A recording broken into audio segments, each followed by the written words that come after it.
Trump claims Jack Smith just made an admission in classified documents case. Former President Donald Trump on Saturday wrote that special counsel Jack Smith made an admission in a court filing in connection to how he was appointed as a special prosecutor in the classified documents case.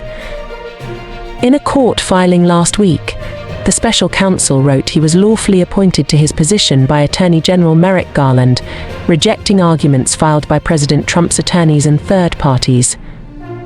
They had asserted that the Attorney General violated the Constitution's appropriations clause that federal officers have to first be appointed by Congress, not specific federal agencies.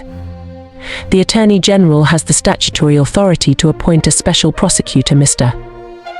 Smith and his team wrote in the filing submitted to U.S. District Judge Eileen Cannon. They wrote that Section 533 confirms that the Attorney General may appoint officials to detect and prosecute crimes against the United States, and later added, precedent establishes that the Attorney General has statutory authority to appoint the special counsel. Also in the brief, prosecutors wrote that, while he remains subject to Attorney General direction and supervision, he also retains a substantial degree of independent decision-making and isn't part of the regular Department of Justice chain of command. The filing was made in connection to criminal allegations that the 45th president illegally hoarded classified documents at his Mar-a-Lago residence after he left the White House. He has denied the allegations and pleaded not guilty to the charges.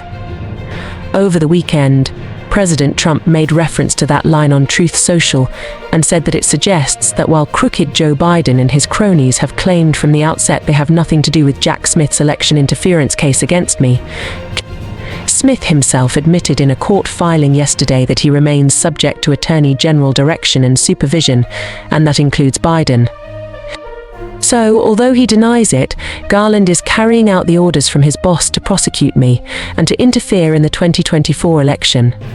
No sitting president has ever abused the power of his office so blatant to sue his political opponent in an election year, he wrote. This is the greatest threat to democracy in the history of our country. Joe Biden should stop the ridiculous and democracy-destroying prosecutions Biden administration officials and Mr. Garland have denied that they are directing Mr. Smith to target President Trump for political purposes. Mr. Garland has also said that he had the authority to appoint a special counsel in the case and has said that Mr. Smith has a commitment to both independence and accountability regarding the cases. President Trump's comment comes after Judge Cannon ruled that 2 amicus briefs, known as Friend of the Court briefs, could be filed to support President Trump's arguments in the case. One was filed by a former U.S. Attorney General, Edwin Meese, who argued that Mr. Smith was illegally appointed by Mr. Garland and that the case should be dismissed. The Reagan-era Attorney General, along with 2 law professors, argued that Mr. Smith has no authority to prosecute the case because he was not properly appointed as a federal officer. Mr. Meese and the others wrote that only Congress has the ability to create new federal officials and that the Constitution doesn't grant the president or heads of federal agencies the ability to create any offices or appoint whatever officers they deem appropriate. Neither Smith nor the position of special counsel under which he purportedly acts meets those criteria. He wields tremendous power, answerable to no one, they continued.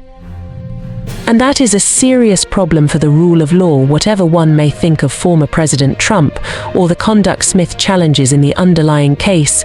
But in January 2023, Mr. Garland told reporters that he did possess the constitutional right to appoint the special counsel to both the classified documents case and a case accusing the former president of trying to allegedly subvert the 2020 election, which President Trump also denies.